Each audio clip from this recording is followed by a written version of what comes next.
मैं छोड़ देता हूँ। राहुल 20 साल का लड़का बड़ा स्पोर्ट्स पर्सन बनना चाहता था। हर सुबह 4 बजे उठकर मैदान जाता, दौड़ता, प्रैक्टिस करता, लेकिन 2 साल से ट्राई कर रहा था। कोई मेडल नहीं मिला, कोई सिलेक्शन नहीं हुआ। एक दिन थक कर माँ से बोला, माँ, लगता है ये मेरे बस की बात नहीं। चाहे जितनी मेहनत कर लूं, कोई फर्क नहीं पड़ता। मुझे कुछ नहीं दिख रहा। सोच रहा हूँ प्रैक्टिस छोड़ दूं और कहीं नौकरी कर लूं। कम से कम घर का खर्च तो उठेगा। माँ चुपचाप सुनती रही, फिर बोली गीता का एक श्लोक, श्रीमद् भगवत गीता अध्याय 2 श्लोक 8। न हि प्रप्स्यामि ममाप्नुद्यात् यच्छोकमुत् एहोषन्मिन्द्रियाणाम् अवाप्य भूमावसपत्नमृधिन् राजन् सुराणाम्पि चाधिपत्यन्। अर्जुन कह रहा है कि हे कृष्ण, मुझे किसी भी भौतिक सुख या सत्ता से यह शोक दूर होता नहीं दिख रहा। राज्य, धन, देवताओं की शक्ति कुछ भी मेरे मन के दुख को नहीं मिटा सकता। माँ ने कहा, बेटा, अर्जुन भी बैटलफील्ड में हार मान गया था। उसने भी कहा था, मुझे कुछ नहीं दिखता, यह दुख कभी नहीं जाएगा। लेकिन कृष्ण ने उसे कहा, असली हार बाहर नहीं, तेरे मन में है। तू बॉर्न फाइटर है। जो तू कर रहा है वही तेरा धर्म है। फल की चिंता मत कर, बस कर्म करता रहे। राहुल चुप था। उस रात उसने प्रैक्टिस छोड़ने का इरादा बदल दिया। सुबह फिर 4 बजे उठा। इस बार उसका मन हल्का था।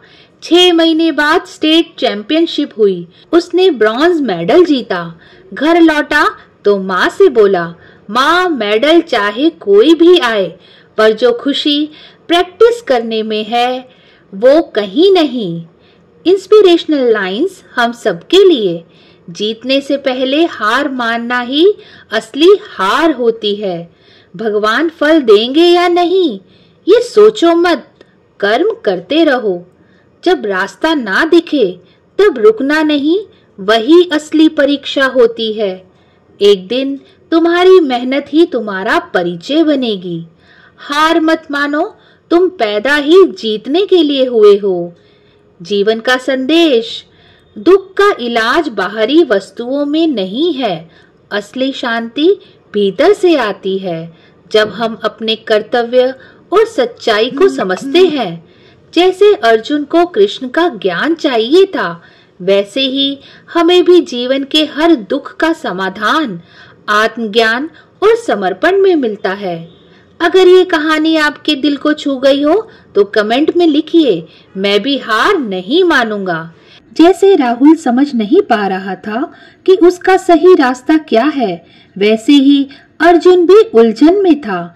तब अर्जुन ने श्री कृष्ण को अपना गुरु बनाया, क्योंकि गुरु वही होता है जो अंधेरे में भी रास्ता दिखाए, जो हमारे मन की सबसे गहरी बात को समझ सके। अर्जुन ने श्री कृष्ण को इसलिए गुरु बनाया क्योंकि उसे समझ आ गया था, दुनिया का ज्ञान बाहर से मिलता है, लेकिन जीवन का सत्य केवल सच्चे गुरु से ही मिलता है। इसलिए अपने जीवन में भी ऐसा गुरु चुनो जो तुम्हारे मन का डर दूर करे और तुम्हारे असली धर्म और कर्म का बोध कराए। अगर आपके जीवन में भी कोई ऐसा गुरु है जिसने आपको गिरने से बचाया, तो कमेंट में उसका नाम जरूर लिखें। ऐसे ही जीवन बदलने वाली गीता की कहानियों के लिए चैनल को सब्सक्राइब करें। फिर कल मिलेंगे अध्याय 2 के अगले श्लोक की कहानी के साथ। जो बीत गया उसे छोड़ो, जो आने वाला है उसका स्वागत करो। यही है गीता का संदेश।